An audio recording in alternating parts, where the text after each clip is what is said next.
have it find its way into the media environment and still seem to be giving it energy and oxygen somewhere in the commission. It's illegal to do so. We will face a legal challenge if we ever try to remove people's name from the voters list because somehow they didn't go in there to collect their ID card, although they don't need an ID card to vote. They can vote with their passport or any other document. That's illegal. She ruled that illegal, as well as Justice Roxanne George. That should have been shut down almost immediately. But still, it is a matter for discussion and gaining currency. These things should not confuse the electorate.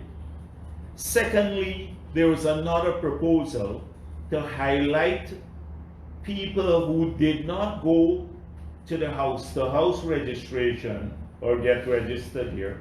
Although that process was stopped prematurely, it was never completed because of the court ruling, which says that the purpose for which this house-to-house exercise is being done, that is to replace the NRR, is illegal.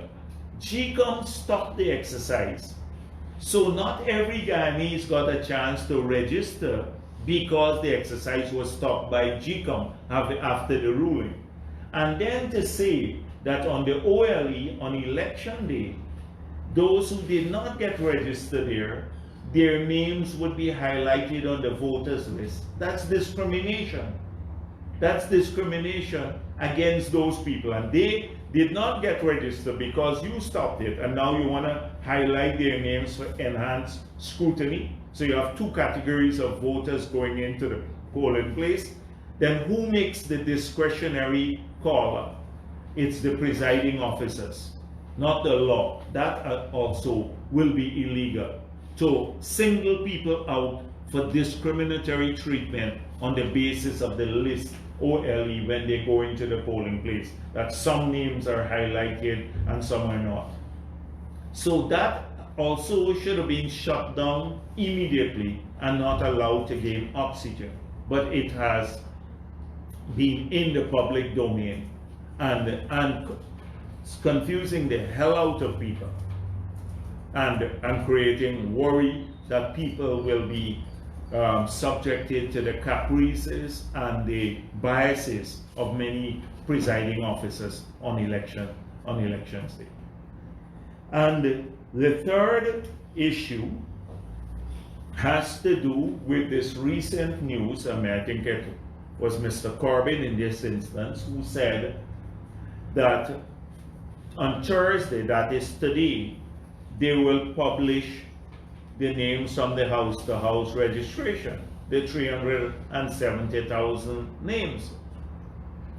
So this again is very confusing to people in the absence of a clear position as to how, if they're gonna merge this data, how such a merger will be legal, and if it's possible, how it will be done without compromising the statute, that's the law, and people's rights and the integrity of the voters list. There is no clarity from the chair on this matter. So already we hear merger, no merger, 300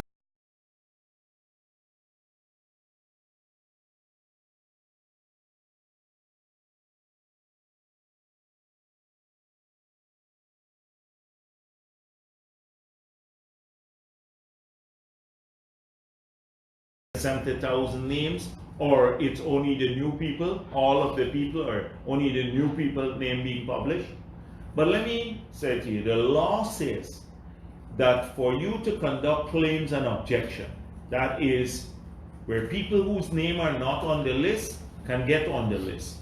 People who want to effect a transfer can have that transfer done. People who want to change their names, etc., who might have had an error, can do so.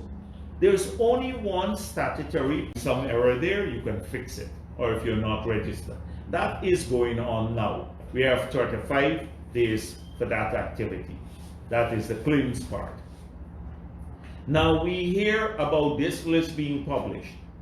So this cannot be a supplemental list if you're publishing 370,000 names, because a supplemental list by its definition would mean new names. For example, if you make an error or you have some people who will be on the PLE who are not on the original PLE that you're using now, you can probably, maybe, if it's allowed, which is a stretch too, but you may make a case for putting forward supplemental names, that's new names.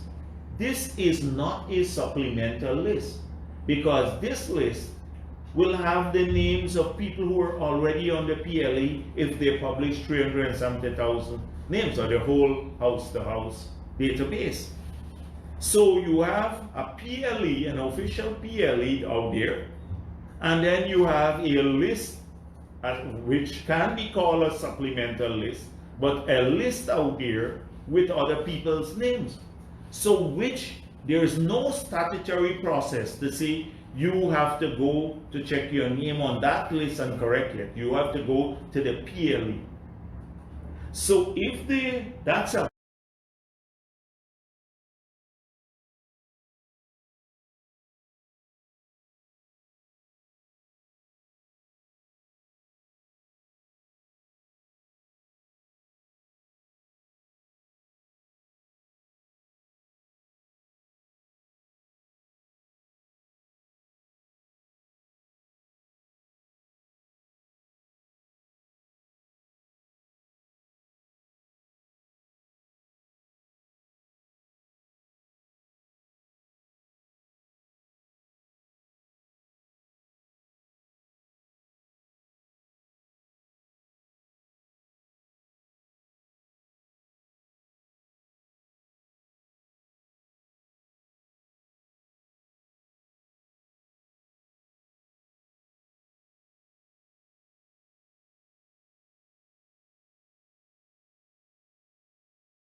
huge hurdle.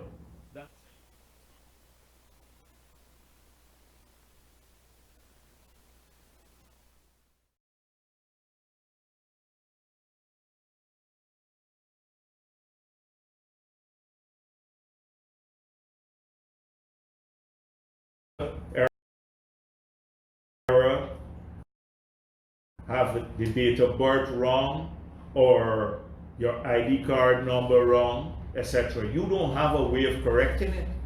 You might be disenfranchised on election day if they incorporate it unilaterally into the revised list, because you have never had a statutory process like the claims and objection to deal with it.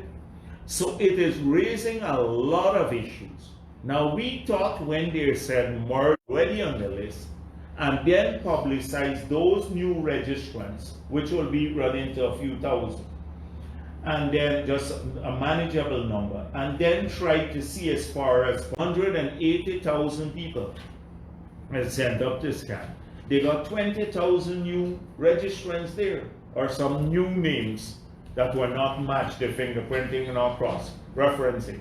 So if you extrapolate to the whole database, the 370,000, that's from 180, then that's 40,000 new people, which is impossible. Impossible in the house-to-house. And that is why we are saying the house-to-house data, we have received information that it is contaminated. Now it's not only unscrutinized, it's unverified. Not unscrutinized because our scrutineers were not here, but unverified.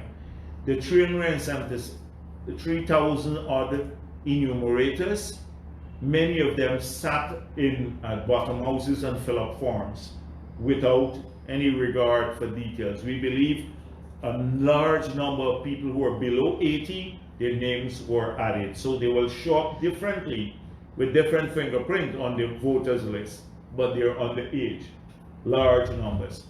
And that is why we believe they're fighting so hard to include this unverified data into the database, the NRR or the OLE, the official list of electors. So we have to be, and if the commission, the chair too, allows unverified data that's not running the test, and those should be tested first of all for accuracy, independently, to be contaminate the database. There will be no excuse for anyone else, because we've been raising this issue over and over again, and so you can't claim lack of knowledge. And even after this is over, when they finish the OLE, there will be tests on database. We'll ask the international community to do some tests, and if they find the database contaminated, this would have implications for the timeline for preparation. And one person, well, the commission, but more so the chair, would bear responsibility for this, because they can't claim lack of knowledge. We've been raising these matters a million times. Seems as though there's no attempt to stamp an authority to say, we will verify everything. We don't want to take, first of all, the PP doesn't want to take a single voter off the list, that who is Guyanese and who meets the requirement of the Constitution of Guyana. That's one. Two, we want every new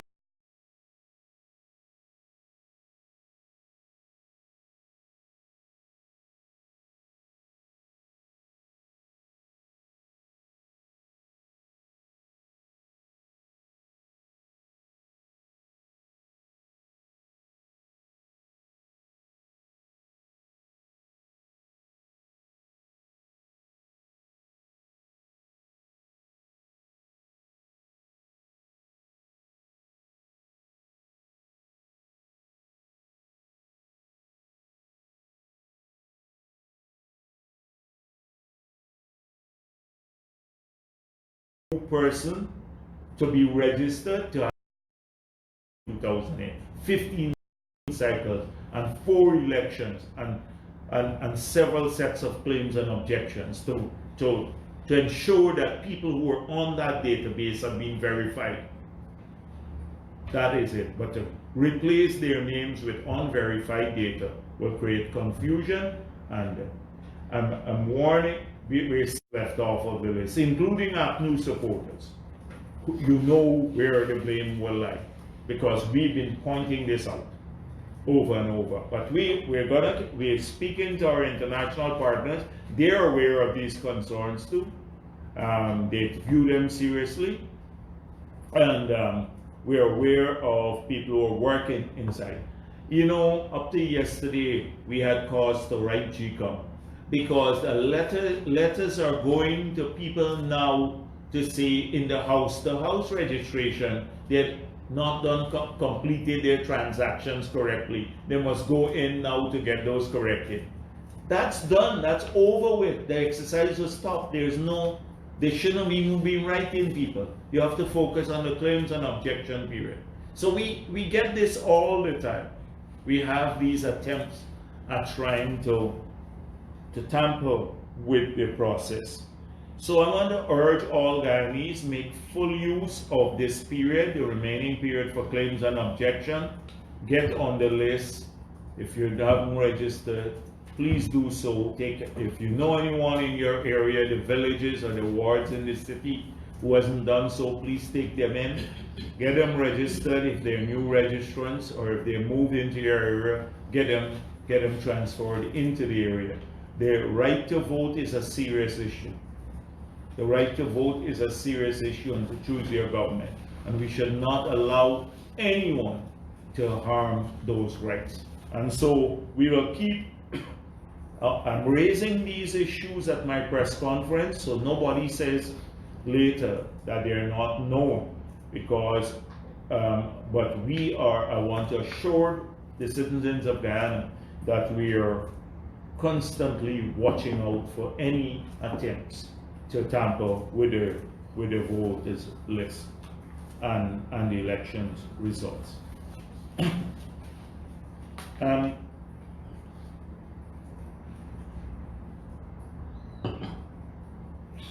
I gather today the AFC just hosted a press conference, and they claim they had from Trotman side, a pause in the negotiations for their prime ministerial candidate and the splitting up of the spoils of government. Because the talks that they have, it's not just about the prime ministerial candidate. They're already sharing ministries, who will get what if they win the next elections, which is a massive, massive if, huge if they get elections. But they already want to share the spoils just in case. So let me say, I'm not surprised that there is conflict, because the greed machinery in the cabals on both sides, the businessmen, you have businessmen aligned to both sides, and also some of these apparatchiks, they're all jockeying for position. So it's either through the AFC or the APNU. And so I'm not surprised that the talks would be stalled, etc. And then again, I know that Moses Nagamotu and Raphael Trotman don't share the same view as some of the other executives of the AFC, that Ramjatan has to be the presidential candidate. In fact, I believe they've been working with APNU to get APNU to take a position that Ramjatan should not be the presidential candidate and the prime ministerial candidate. So you have a lot of that. They're working with the APNU side, and you see signs of it. So Trotman could have assured, I saw a story in the Marar Waves where this is what it says. However, AFC Chairman Raphael Trotman insisted that an agreement would be reached, but he declined to say whether that would see Ramjatan being accepted as President David Granger's running mate. There will be an agreement, I'm confident about that. He's been assured from the inside there will be an agreement, and he will fight for an agreement. They will have an agreement. This is all, they can't go separately. They're locked together through a system of corruption. They know each other's secrets. They've shared the spoils in office for the last several years, and they know each other's weaknesses and stuff. So they will have to come together to defend themselves collectively, because we have a ton of things, evidence about corruption in both camps. And so inevitably, Trotman is right, they will come together. But I'm not so sure about the Ramjatan. So somebody said to me that it's going wrong in social media, that the PPP wants Ramjatan.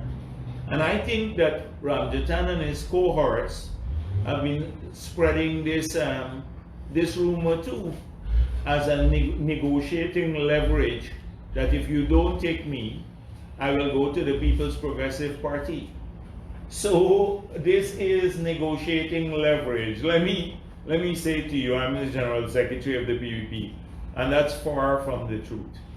Very, very far from the truth. So we don't want to be used as negotiating leverage within their talks. So you have a lot of wickedness going on over there. I've heard they want to come up with some new names, etc. But the new names are still people who've been tainted by the corruption and the incompetence of this government.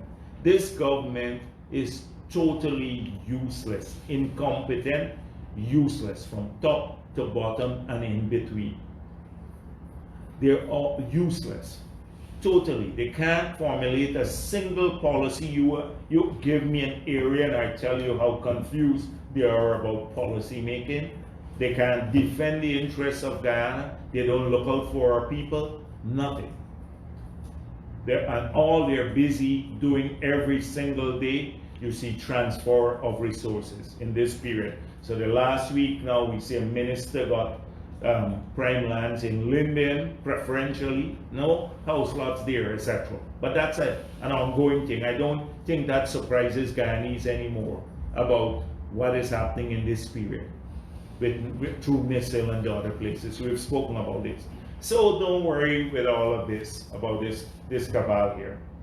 They're eventually going to get together and they're going to find a way of excusing any decision they make, Ramjatan or no Ramjatan, and eventually sell that as the best decision, and then they will embrace each other and say they're part of the losing team.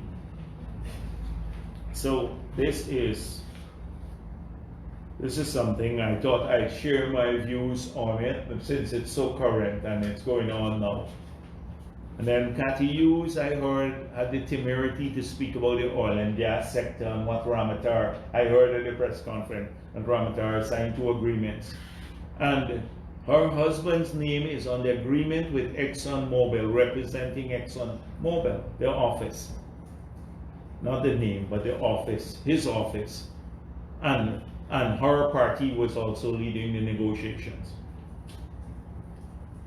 They have no integrity. Go to a press conference and talk all day about integrity and how they believe in principles. And this is the most unprincipled party in the world that is basically, well, maybe not in the world. I think I'm going to find one other country that they're ranking parallel with.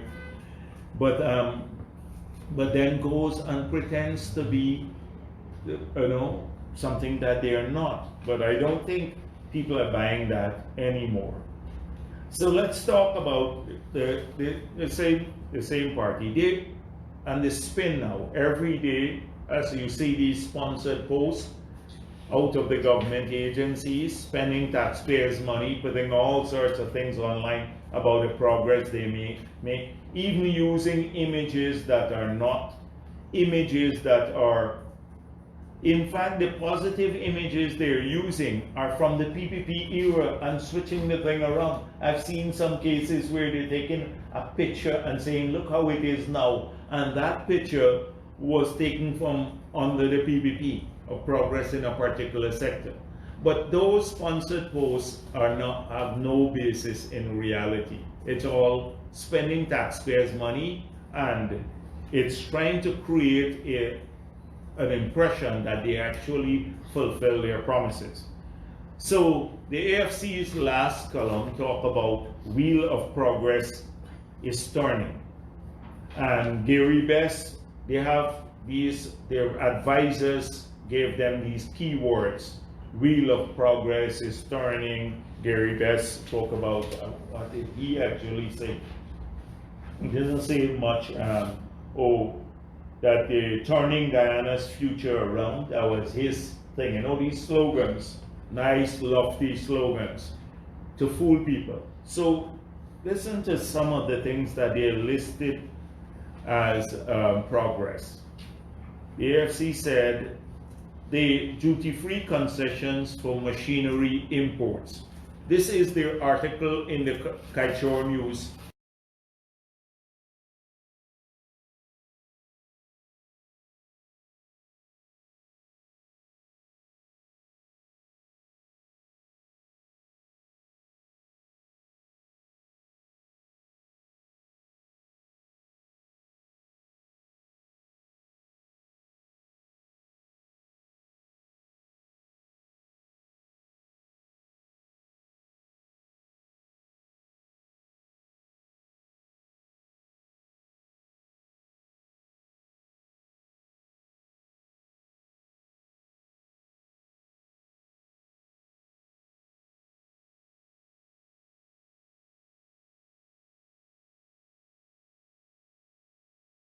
October 20th,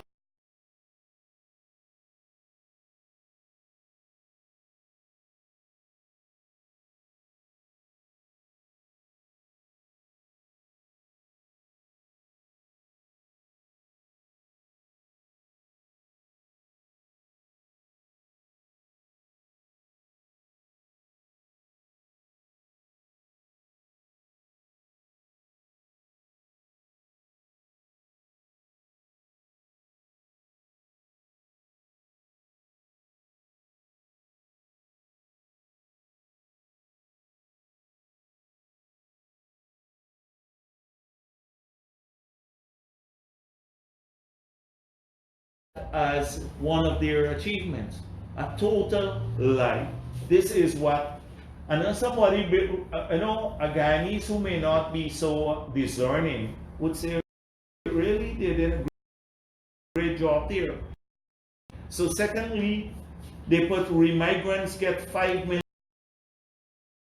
million tax-free for vehicle. Aggressive measure. It's taking things away from remigrants. On the other hand, Jordan's son can buy a vehicle without any tender from GRA for $300,000 and another member of his family. Total cost, taxes, and purchase price included. So that is what they said. Over 5,000 new jobs created. Imagine this. We lost 11,000 in sugar and its allied sector, those who depend on sugar alone. Look at the people in Linden, Ituni, and Kwakwani. They had a thriving industry there. We gave nearly 600 persons a community forest. They had enough tags to earn a living. We ensured they had markets. Things were booming in that area. Now people have moved to a phase where starvation practically in some of these communities. They need food and stuff, help. And so that's another lie. Then communities in the city, towns, inland, poor, remote, and hinterland areas now have access to free internet. I can show you a million places that is not true, and the only places they're putting in the free internet into the Amerindian communities is because we left from the LCDS $17.2 million for this project, for expanded IT into the hinterland areas. I can go down, gold production has jumped to 700,000 ounces. It jumped because the gold mine that was built under the PPP started producing in 2015, and that's why it went up. But if you look now at the gold production from locals, that has dropped significantly because it speaks about bankruptcy of local miners because of their policies of taxation and bad roads again. So everything, so 50/50 Jubilee payment plan benefited 2,800 house lot applicants. So this is something about, they gave a little write-off for some people who were buying house lots when they went for the Jubilee. But not one of those house lots was produced by APNU in the 5 years now. This is their 5th year, not one. These were house lots that were there under the PPP, or they repossessed, that were created under the PPP, that they gave out, and they gave a little waiver. We plan, they increased the cost of most of the house lots. Our plan is to do at least 40 of the 50,000 house lots below $100,000, and take back the lands that they're giving to their crony. So this is it. I can go down the long list of things that they listed out. They created new tongues and a revolving fund created to help entrepreneurs. I don't know how many entrepreneurs. You talk to most businessmen, small and big, they're going bankrupt now. I don't know about this revolving fund, and if they're revolving, it's revolving in the pockets of the ministers. That's where it's revolving from the treasury straight into the pockets of the ministers. That's their full circle, the revolution there. And this is the sort of nonsense we get from them. It is, and Guyanese must believe this, but they're counting on short memories. Short memories. That's why they're going out now, making all the fake promises again. And that's why you see all these sponsored ads. So when people would say, oh, it was so bad under the PPP in the health sector. We had drugs available at the hospitals. Look at all these scandals. HDMI, Ansa Makala, a whole range of other scandals. They drop on, running into billions of dollars. Not a word about that. We had everything. We trained over 1,000 doctors. Now many of those doctors are leaving Is he won't even gone into criminality now. So that is it. And then to compound that, that's the AFC. Then Granger goes to New Amsterdam, and he says, in the Star News article, he says he's a constitutional president and the government is a constitutional one. Now, you know, anybody who starts a speech off by having to defend that is unconstitutional. Anybody who has to start off, because nobody speaks about that if you're there legitimately or legally. Nobody says I'm a constitutional president and my government is a constitutional one. And so Lincoln Lewis now said that the Chief Justice ruling recently made the government legal. This is only the Lincoln Lewis would believe this. A Lincoln Lewis group. Nobody in New Amsterdam believed that. They already know that this government is unconstitutional, that the international community condemned them for this, being unconstitutional. They were acted in defiance of the CCJ. They're unconstitutional according to the provisions of Article 106. So he is unconstitutional, illegal. But he says, I have a plan for New Amsterdam. I have a plan to make New Amsterdam the engine of growth in the East. The eastern region of Guyana is about to see the transformation led by New Amsterdam. Then he goes on to say, New Amsterdam is going to be a model for other regional capital towns.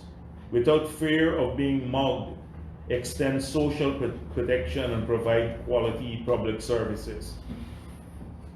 He says New Amsterdam must be a place where citizens from neighboring countries and the regions would want to come and shop and conduct businesses. So, where is the plan? These are like all, we've heard this from Granger for the last 10 years, the same nonsense. This is all like, I get up in the morning, you know, I like your face, I don't like your face, that sort of nonsense. What kind of thing is, I thought when he named the plan, I would see, okay, I plan to do X amount of incentives, there'll be this job creation incentive, we're going to build an industrial estate and provide a special incentive regime for New Amsterdam. He's been there for four years, this is the 5th year, and he says now they're going to see, and he hasn't defined anything. So I was looking for this 5-point plan that he's talking about. The 5-point plan is in his head. He gave the Amerindians a 10-point or 15-point. I can't even remember. Up to now, they're looking for any of the points in the plan. Linden, in the last elections, you check it. You should 11-point plan they had for Linden. Not a single one of the points being put in place. He point plan, he always points plan. Nonsense, pure nonsense, and expect us to believe this. 11 points, you get it, and make sure that they put it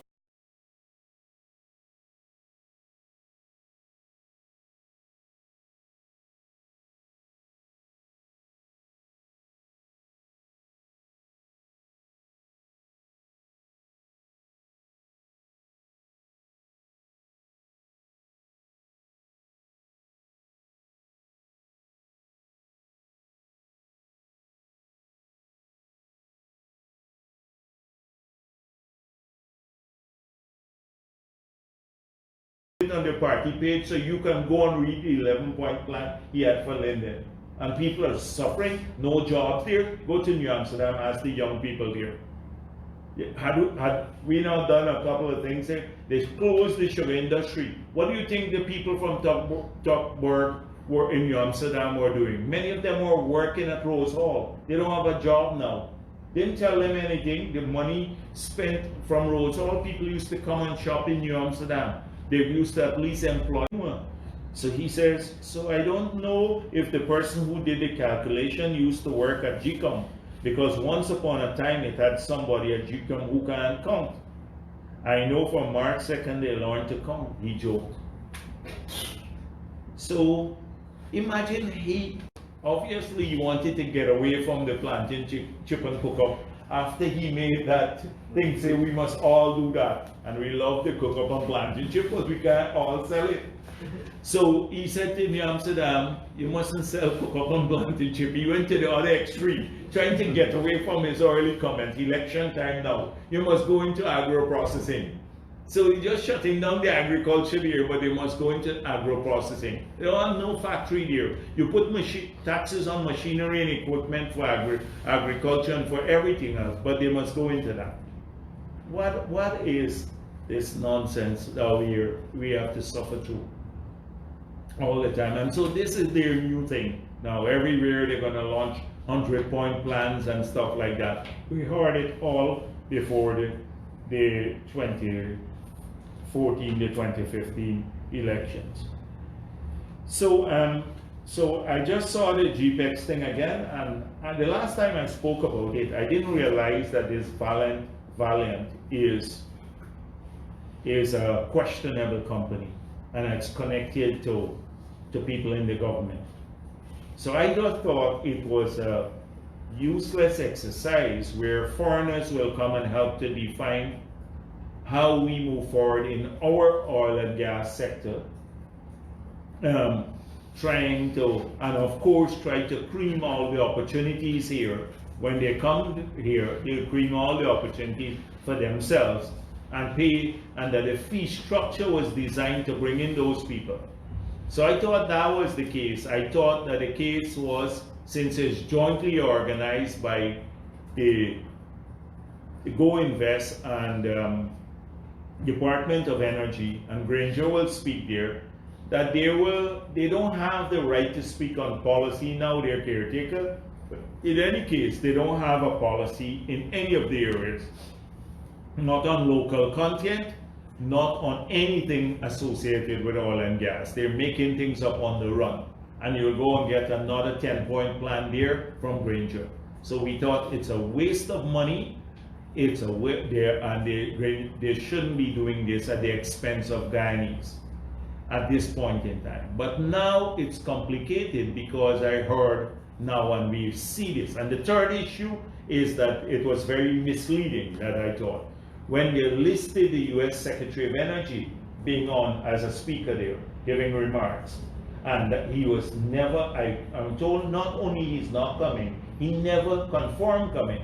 So if you market this around the world, just say the US Secretary of Energy will be here, people will pay their 2,000 US to come to your conference. So now there is a corruption dimension to this. So from all of these perspectives, this is an activity, and for all of the lobbyists who've called me, etc., this is an activity that we will have to expose, continue to expose. It's not helpful for Guyana or Guyanese, and therefore we must not support it. I've seen the GNBA to seek international help to monitor airwaves during elections, and I'm glad Mr. Sobers has now made a sober statement.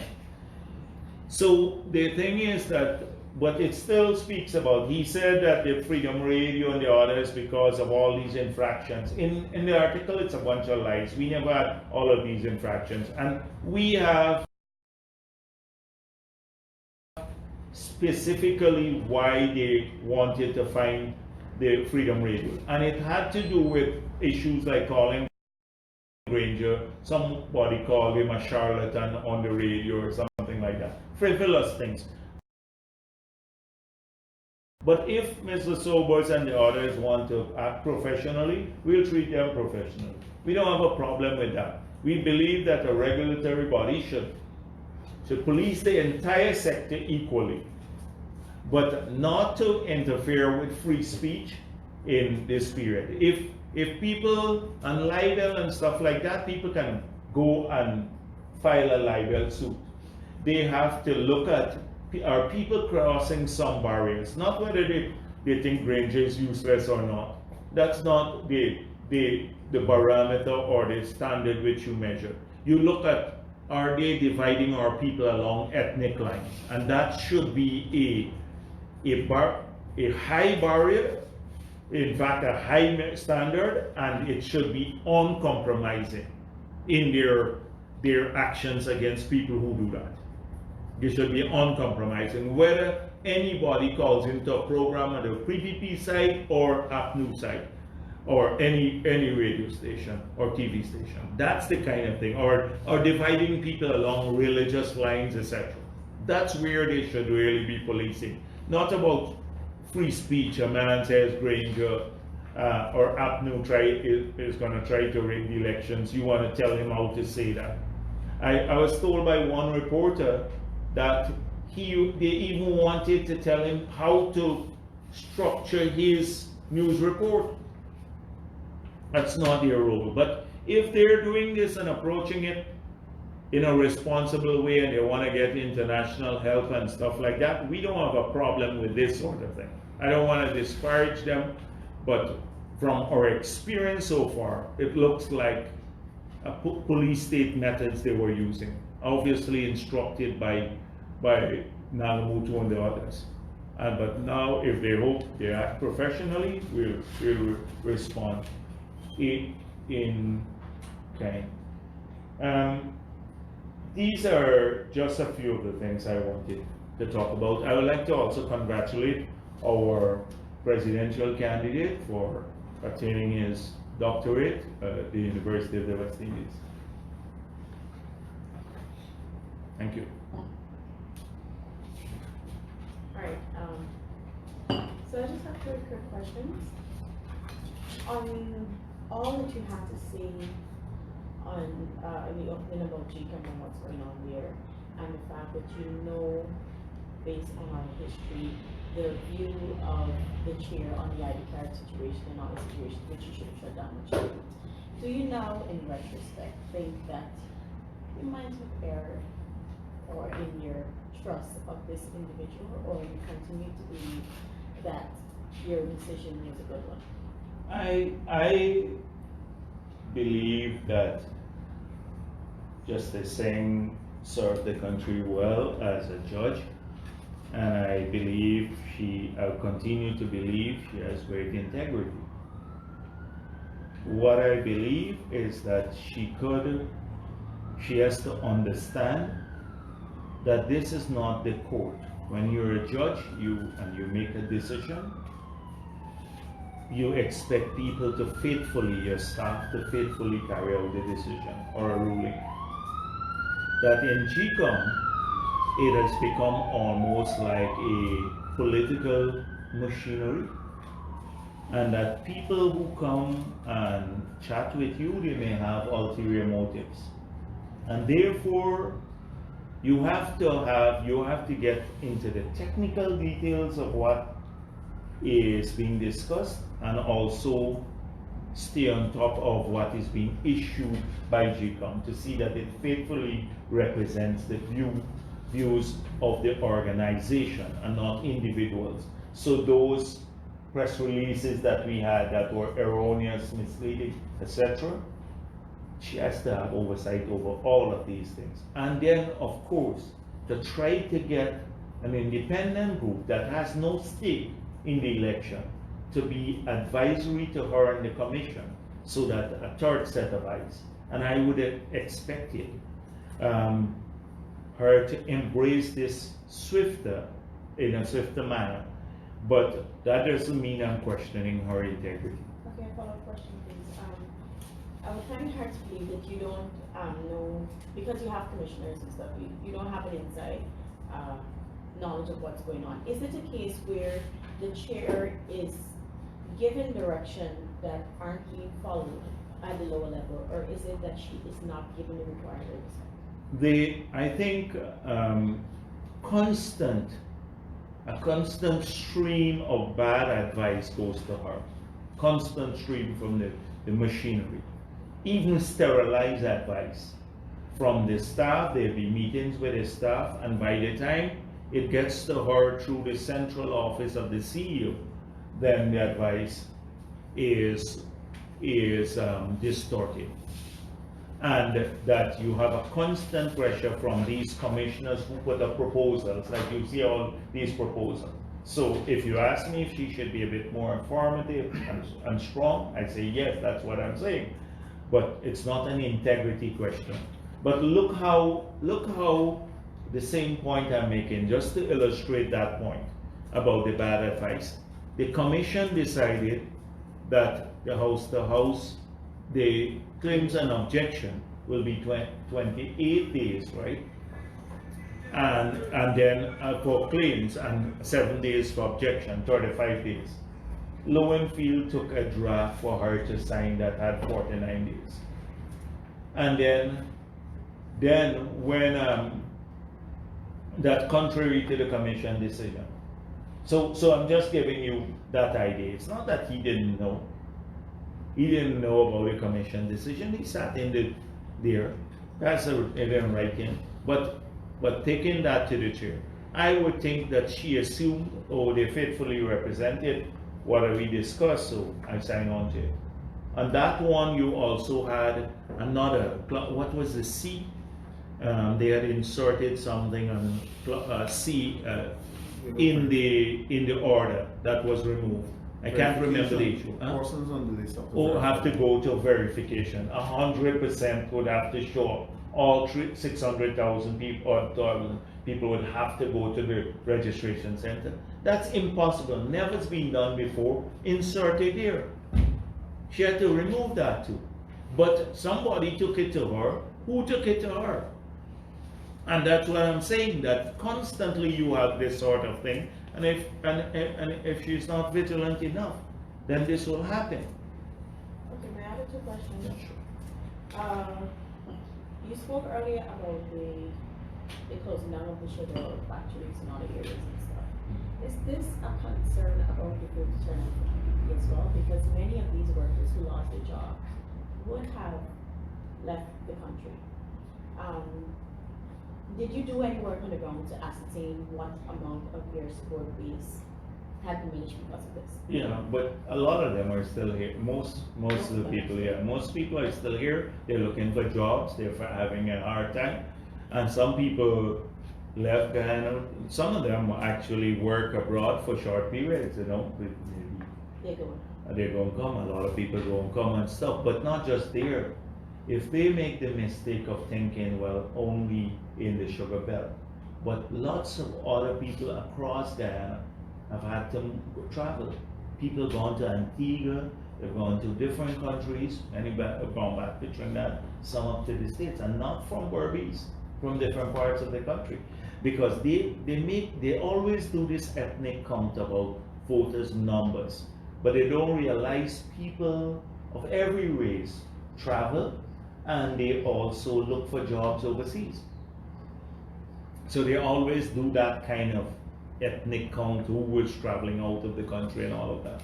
My final question has to do with the new parties. I mean, if the PPP sees this as a success for them, knowing that many of the parties, the leaders of the new parties that are coming up, or former supporters of the coalition. Example, we saw the report about Vidal, then there was Royal Johnson and the others. Do you see this as feather in your cap? It's not feather in our cap, because some of the parties play this view that both parties are the same, and we take issue with that because our policies are very, very different, and a lot of them don't have the courage to say that, and they're scared of criticizing APNU. So you're right in a sense that a lot of them were with, most of them, in fact, 4 of the 5 parties were closely linked to APNU, their leaders, and the other one, the 5th party, that leader did not support us in the last elections, although it may not have been in the APNU camp. So almost all 5 of these parties were with APNU. You're right in saying that. For us, there is a space for everyone, and that's the position we're taking. We just want to say to them, if you come after us, I saw one leader of one party, not a leader, but somebody who appeared with them, been saying some very derogatory things. of the People's Progressive Party. And I have not responded as yet because that particular person, he is dissatisfied because of corruption with APNU, because of corruption. He wanted something too, and he didn't get the perk. There, another person got it, another APNU person got the perk. So this is from one of the, I don't know if he's a deputy leader for some party or not.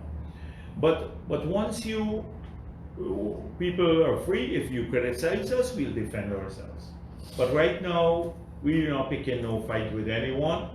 They have a space, they have a right to do so, to create political parties. They have a right to do so. It's a free country, and APNU is trying to take away that freedom. And we should be happy that they will also not just want to talk about things, what they will do, but they would also help in the fight against the excesses of this government. I don't hear anybody fighting for probity at GCOM and a clean list and free and fair elections and all of that. I don't hear them speak about these issues. It seems as though we have to do all the heavy lifting on these matters. So I would welcome their involvement in these other issues, but it's a free country. People have a right to join with or set up whatever party they want. You spoke about the delay in accepting oversight assistance. Did the PPP commissioners inquire why? There was this particular decision because we believe the offer from UNDP was distorted when it went to the commission to create the impression that the offer of IT assistance, that's oversight or collaboration in IT, that offer was no longer available, and there was offer for media monitoring, and that impression was created at the level of the commission. And so there was a report, the commissioners asked for a report directly from UNDP, not to get what that distorted view. That should have come up Tuesday and a decision made, but it was not done. That decision was not made. But there's been some approval, as I said before, for the Commonwealth and the Canadian, etc. But should be a sense of urgency to get people in now, particularly on the IT section, because that's where the preliminary lists and all the other lists are being generated, and therefore you need oversight now in this period. And I suspect they're trying to delay oversight until the OLE is created, which could have flaws. But even then, we will ask for an international testing of the list.